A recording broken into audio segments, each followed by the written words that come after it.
नमस्कार। The deep dive में आपका स्वागत है। चलिए मान लीजिए कि हम और आप एक नया स्टार्टअप शुरू कर रहे हैं। एक शानदार आइडिया है, टीम भी एकदम तैयार है।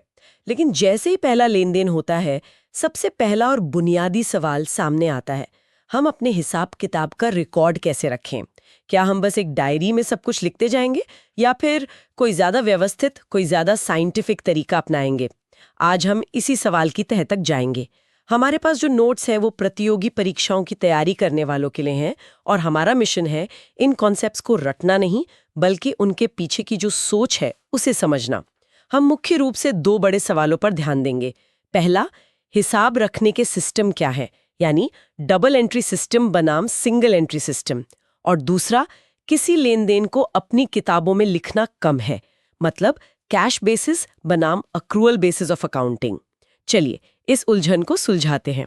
तो हमारे स्टार्टअप का पहला फैसला, हिसाब कैसे रखें। नोट्स में दो रास्ते बताए गए हैं, डबल एंट्री सिस्टम और सिंगल एंट्री सिस्टम। पहला वाला सुनने में काफी प्रोफेशनल लगता है। इन दोनों में बुनियादी फर्क क्या है? ये बहुत ही फंडामेंटल फर्क है और इसकी जड़ें मतलब डुअल एस्पेक्ट के सिद्धांत में है। डबल एंट्री सिस्टम इसी पर आधारित है। ये सिद्धांत कहता है कि बिजनेस में हर ट्रांजैक्शन के दो पहलू होते हैं। अगर कुछ आता है तो कुछ जाता भी है, या यूं कहें एक बेनिफिट मिलता है तो दूसरा बेनिफिट देना पड़ता है। कुछ भी एक तरफा नहीं होता। इसीलिए डबल एंट्री सिस्टम में हर ट्रांजैक्शन कम से कम दो अकाउंट्स को प्रभावित करता है। एक अकाउंट को हम डेबिट करते हैं तो दूसरे को क्रेडिट। और इसका सुनहरा नियम है, every debit must have a corresponding and equal credit. ये सिर्फ एक नियम नहीं है, ये एक तरह का बैलेंस है, एक संतुलन जो बिजनेस की हर गतिविधि में बना रहता है। ठीक है, तो ये एक तरह से न्यूटन के तीसरे नियम जैसा है। हर क्रिया की बराबर और विपरीत प्रतिक्रिया होती है, डेबिट और क्रेडिट। लेकिन इसका असली फायदा क्या है? ये इतना मजबूत सिस्टम क्यों माना जाता है? इसकी खूबसूरती इसके सेल्फ चेकिंग मैकेनिज्म में है, जिसे ट्रायल बैलेंस कहते हैं। Trial balance? हाँ, सोचिए, क्योंकि हर डेबिट के लिए एक बराबर का क्रेडिट है, तो महीने या साल के अंत में सारे डेबिट बैलेंसेस का टोटल सारे क्रेडिट बैलेंसेस के टोटल के बराबर होना ही चाहिए। अच्छा, अगर ये मैच नहीं होता तो मतलब एक लाल झंडी खड़ी हो जाती है कि कहीं कोई गड़बड़ है। बिल्कुल, इसका मतलब है कि कहीं ना कहीं कोई अरिथमेटिकल एरर, कोई गणित की गलती हुई है। ये एक built in error detection system की तरह है। यही वजह है कि ये छोटे बड़े हर तरह के संगठन के लिए रिलायबल माना जाता है। यहाँ ये वाकई दिलचस्प हो जाता है। अब डबल एंट्री सिस्टम इतना साइंटिफिक, सेल्फ चेकिंग और एक्यूरेट है, तो फिर सिंगल एंट्री सिस्टम की जरूरत ही क्यों पड़ी? इसके तो नाम से ही लगता है कि अधूरा है, वन साइडेड है। आपका अंदाजा बिल्कुल सही है। सिंगल एंट्री सिस्टम असल में एक पूरा सिस्टम है ही नहीं। सोर्स मटेरियल इसे बहुत अच्छी तरह से बताता है। ये अ लैक ऑफ सिस्टम है। व्यवस्था की कमी। ना, एक व्यवस्था की कमी। ये डुअल एस्पेक्ट के सिद्धांत को मतलब पूरी तरह नजरअंदाज कर देता है। इसमें हर ट्रांजैक्शन के दोनों पहलू रिकॉर्ड नहीं किए जाते। तो इसमें होता क्या है? क्या वे सिर्फ आधा ट्रांजैक्शन लिखते हैं? एक तरह से हाँ, इसमें कोई तय नियम नहीं होते हैं। कुछ ट्रांजैक्शंस का सिर्फ एक पहलू रिकॉर्ड होता है, जैसे किसी ग्राहक से पैसे मिले तो बस कैश बुक में लिख लिया। कुछ के दोनों पहलू भी हो सकते हैं और कुछ शायद पूरी तरह से छूट भी जाएं। आमतौर पर इसमें सिर्फ पर्सनल अकाउंट्स यानी देनदारों और लेनदारों के खाते और एक कैश बुक ही मेंटेन की जाती है। इसमें एसेट्स या लायबिलिटीज के प्रॉपर अकाउंट्स नहीं होते। लेकिन अविश्वसनीय या अनरिलायबल एक बहुत मजबूत शब्द है। क्या इसका मतलब ये है कि देश के लाखों छोटे दुकानदार और व्यापारी जो इसे इस्तेमाल करते हैं वे सब गलत कर रहे हैं, या ये सिर्फ बड़ी कंपनियों के नजरिए से अनरिलायबल है? ये बहुत अच्छा सवाल है। गलत शायद सही शब्द नहीं है, ये कॉन्टेक्स्ट की बात है। सोचिए, अगर कोई छोटा किराना स्टोर का मालिक बैंक से बिजनेस लोन लेने जाए और उसके पास हिसाब के नाम पर सिर्फ एक कच्ची डायरी हो जिसमें बस ये लिखा हो कि किससे कितना लेना है और किसको कितना देना है, बैंक उस पर कैसे भरोसा करेगा? सही बात है। वो बिजनेस की असली फाइनेंशियल हेल्थ का अंदाजा कैसे लगाएगा? यही इस सिस्टम की अविश्वसनीयता का असली मतलब है। ये सिर्फ रिकॉर्ड रखने की बात नहीं है, ये बाहरी दुनिया के लिए जैसे बैंक, इन्वेस्टर्स या टैक्स अथॉरिटीज के लिए आपकी वित्तीय साख की बात है। अच्छा, तो फिर छोटे व्यापारी इसे अपनाते क्यों हैं? क्योंकि ये बेहद सरल और लचीला है, सिंपल एंड फ्लेक्सिबल। उन्हें किसी ट्रेंड अकाउंटेंट की जरूरत नहीं पड़ती है। उनका मकसद सिर्फ ये जानना होता है कि दिन के अंत में कितना कैश आया, कितना गया और किससे पैसे लेने हैं। जब तक बिजनेस छोटा है ये काम चला देता है, लेकिन जैसे ही बिजनेस बड़ा होता है ये सिस्टम उसकी जटिलताओं को संभाल नहीं पाता। समझ गई। तो ये एक तरह का ट्रेड ऑफ है, सिंप्लिसिटी वर्सेस रोबस्टनेस। एक छोटे बिजनेस के लिए सादगी ज्यादा जरूरी हो सकती है, लेकिन ग्रोथ के साथ साथ एक मजबूत और भरोसेमंद सिस्टम की जरूरत बढ़ जाती है। तो हमने ये तो तय कर लिया कि हमारा स्टार्टअप डबल एंट्री सिस्टम का इस्तेमाल करेगा ताकि हर चीज का हिसाब सटीक रहे। लेकिन अगला बड़ा सवाल यह है कि किसी लेन देन को अपनी किताबों में लिखना कब है। मान लीजिए हमने मार्च के आखिरी हफ्ते में एक क्लाइंट के लिए बड़ा प्रोजेक्ट पूरा किया और बिल भेज दिया, लेकिन क्लाइंट ने हमें पैसे अप्रैल में दिए। तो हमें इस कमाई को मार्च की कमाई मानना चाहिए या अप्रैल की? ये छोटा सा सवाल कैश और अक्रूवल बेसिस के बीच का सबसे बड़ा अंतर है। बिल्कुल, ये टाइमिंग का सवाल ही सब कुछ है। पहले कैश बेसिस को देखते हैं।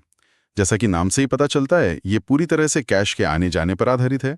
इसके तहत अकाउंट्स में एंट्री तभी की जाती है जब कैश असल में मिलता है या भुगतान किया जाता है, न कि तब जब वो ड्यू होता है। अच्छा, जब पैसा हाथ में आए या जाए तभी लिखना है। हाँ, सोर्स में दिया गया उदाहरण लेते हैं। अगर मार्च 2022 का ऑफिस का किराया अप्रैल 2022 में चुकाया जाता है, तो कैश बेसिस के तहत उसे अप्रैल 2022 का खर्च माना जाएगा, मार्च का नहीं। इसी तरह आपके उदाहरण में मार्च में जो प्रोजेक्ट पूरा हुआ उसकी इनकम अप्रैल में रिकॉर्ड की जाएगी क्योंकि पैसा अप्रैल में मिला। 1 मिनट रुकिए। तो अक्रूवल बेसिस के हिसाब से अगर मैंने मार्च में 1 लाख का माल बेच दिया लेकिन पैसा अप्रैल में मिला, तो मेरी मार्च की रिपोर्ट में 1 लाख का रेवेन्यू दिखेगा, भले ही मेरी जेब में उस वक्त 1 भी रुपया ना आया हो। ये तो थोड़ा भ्रमित करने वाला लग सकता है। किसी को लग सकता है कि कंपनी प्रॉफिट में है जबकि उसके बैंक अकाउंट में पैसे ही नहीं है। आपका पॉइंट एकदम वैलिड है और यही कैश और अक्रूवल के बीच की बहस का केंद्र है। कैश बेसिस आपको बताता है कि आपकी कैश पोजीशन क्या है, जो कि बहुत जरूरी है, लेकिन वो आपके बिजनेस की परफॉर्मेंस की सही तस्वीर नहीं दिखाता। कैसे? मार्च में आपने मेहनत की, सामान बेचा, खर्चा किया, लेकिन आपकी बुक्स कहेंगी कि आपने कुछ नहीं कमाया। ये मैचिंग प्रिंसिपल का उल्लंघन है, जो अकाउंटिंग का एक बहुत ही महत्वपूर्ण सिद्धांत है। ये मैचिंग प्रिंसिपल क्या है? मैचिंग प्रिंसिपल कहता है कि एक पर्टिकुलर पीरियड का रेवेन्यू कमाने के लिए जो भी खर्चे हुए हैं उन्हें उसी पीरियड के रेवेन्यू के साथ मैच किया जाना चाहिए। अच्छा, सेम पीरियड के रेवेन्यू और कॉस्ट को साथ में रखना। हाँ, तभी आपको उस पीरियड का सही प्रॉफिट या लॉस पता चलेगा। कैश बेसिस ऐसा नहीं करता।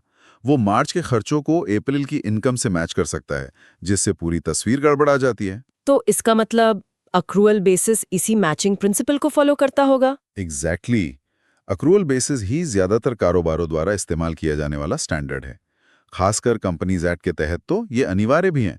इसके तहत ट्रांजैक्शंस को तब रिकॉर्ड किया जाता है जब वे होते हैं, मतलब व्हेन दे अकर, न कि तब जब कैश का लेन देन होता है। अच्छा, हाँ, ये कैश की प्राप्ति यानी रिसीट ऑफ कैश और कैश प्राप्त करने का अधिकार यानी राइट टू रिसीव कैश के बीच एक साफ फर्क करता है।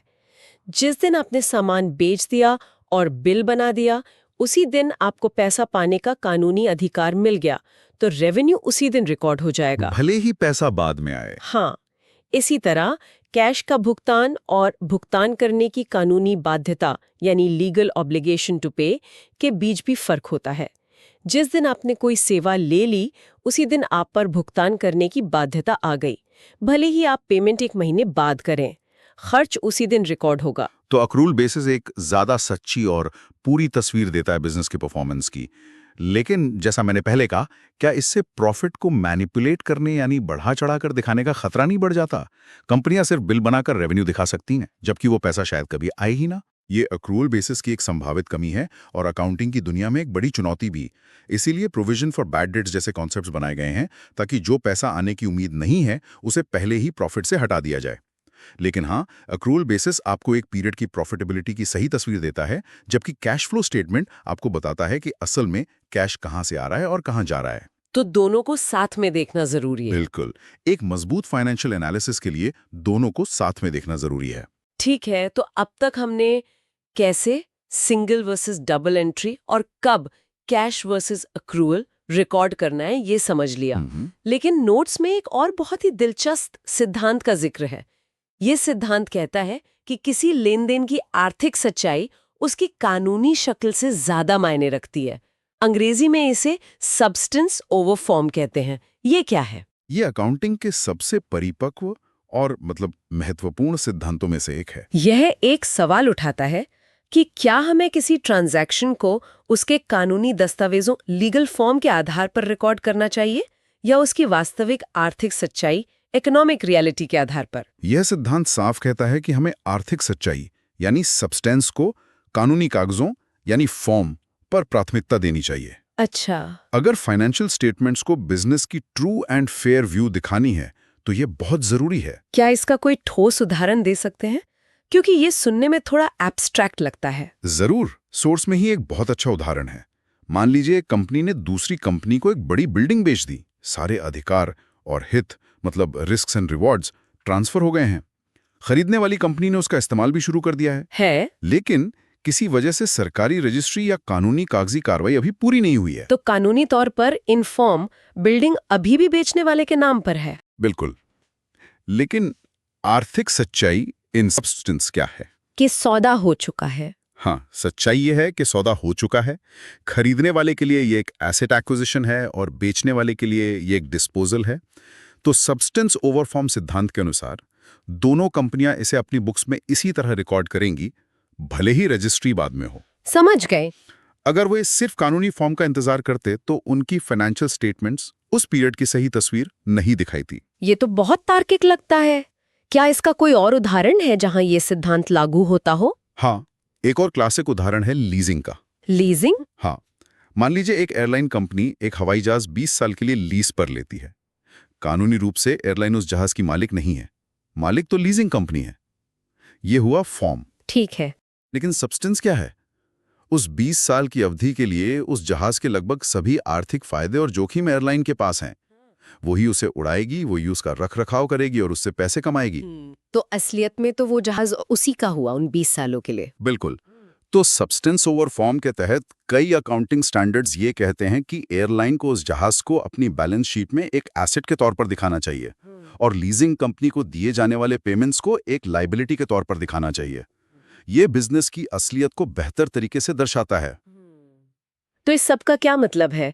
आज की चर्चा को अगर समेटें तो हमने देखा कि फाइनेंशियल इंफॉर्मेशन को कैसे रिकॉर्ड किया जाता है, मतलब double entry versus single entry, और कब रिकॉर्ड किया जाता है यानी कैश वर्सेस अक्रूअल बेसिस, और एक बहुत ही गहरा सिद्धांत भी समझा कि कागजी कार्रवाई से ज्यादा उस सौदे की आर्थिक सच्चाई मायने रखती है, सब्सटेंस ओवर फॉर्म।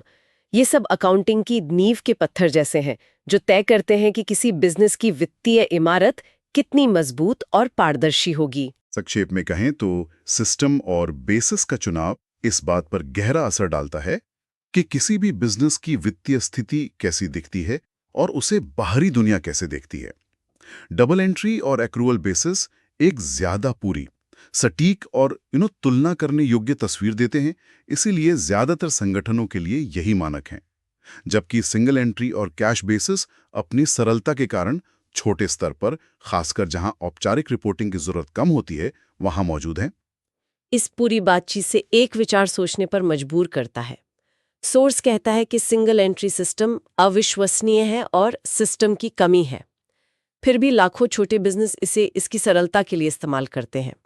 तो ये सोचने वाली बात है कि कोई बिजनेस अपनी यात्रा में किस मोड़ पर इतना जटिल हो जाता है कि सरलता एक गुण के बजाय एक खतरा बन जाती है। अविश्वसनीय होने का जोखिम सरल और लचीला होने के फायदे से बड़ा कब हो जाता है। यह सिर्फ अकाउंटिंग का सवाल नहीं है, ये ग्रोथ, रिस्क और एम्बिशन का सवाल है, और शायद इसका मूल्यांकन हर कारोबारी को लगातार करना पड़ता होगा।